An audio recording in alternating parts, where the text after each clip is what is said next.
एक राजा वासना में इतना अंधा हो गया कि अपनी ही सगी बेटी अपनी खुद की औलाद को गलत नजरों से देखने लगा। पर फिर कुछ ऐसा हुआ कि सब कुछ हिल गया। विलासनगर नाम के एक राज्य पर राजा मदनपाल का शासन था। राजा मदनपाल बहुत ही धूर्त और अय्याश किस्म का व्यक्ति था, जो हर समय बस भोग विलास के बारे में ही सोचता रहता था। राज्य की जिस किसी भी सुंदर स्त्री पर राजा मदनपाल की नजर पड़ जाती, वो उसे अपनी भोग की वस्तु बना लेता। रानी प्रेमलता राजा की इस आदत से बहुत दुखी थी, पर राजा को रानी के सुख या दुख से कोई लेना देना नहीं था। वह तो अपने रंगारंग कार्यक्रमों में व्यस्त रहता, खूब मदिरा पान करता और नई नई स्त्रियों के साथ भोग विलास करता। दुष्ट राजा मदनपाल की कोई संतान नहीं थी, पर उसे इस बात से भी कोई फर्क नहीं पड़ता।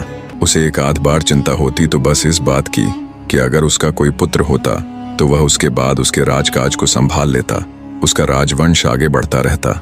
अन्यथा उसे पुत्र की भी ऐसी कोई खास चाहना नहीं थी। ऐसे ही समय बीतता जा रहा था। रानी प्रेमलता बेचारी किसी तरह अपने दिन काट रही थी। एक दिन रानी की तबीयत बिगड़ गई। राजवैद्य को बुलाया गया। जब राजवैद्य ने रानी की जांच की तो पता चला रानी प्रेमलता गर्भ से थी। यह खबर जब राजा मदनपाल को लगी तो उसे बहुत सुकून मिला।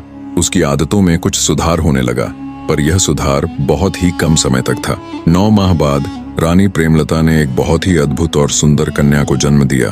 पुत्र की राह देखने वाले राजा को जब इसकी खबर लगी तो उसके खून का पानी होते देर न लगी।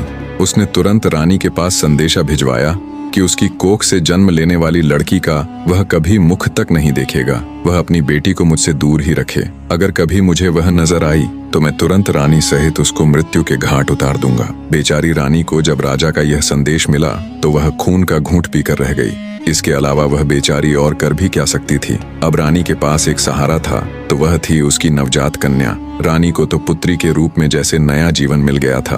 अत्यंत सुंदर नयन नक्श वाली उस अद्भुत कन्या में तो जैसे रानी प्रेमलता के प्राण बसते थे। रानी जब भी उसको छूती, उसके दुलार करती तो उसके सारे दुख गायब हो जाते। रानी ने अपनी बेटी के अद्भुत सौंदर्य को देखते हुए उसका नाम तारावती रख दिया। उधर राजा अब पहले से भी दुष्ट हो चला था। लड़की होने के बाद तो उसने बिल्कुल ही रानी के पास जाना बंद कर दिया था।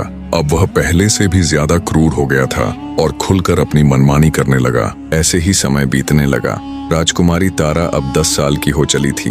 वह इतनी सुंदर थी कि उस जैसा पूरे संसार में कोई नहीं था। रानी प्रेमलता को अब अपनी बेटी राजकुमारी तारावती के विवाह की चिंता होने लगी, क्योंकि पुराने समय में बचपन में ही बच्चों का विवाह कर दिया जाता था और जब उनकी 18वीं वर्ष गांठ मनाई जाती तब उनका गुनाह कर दिया जाता।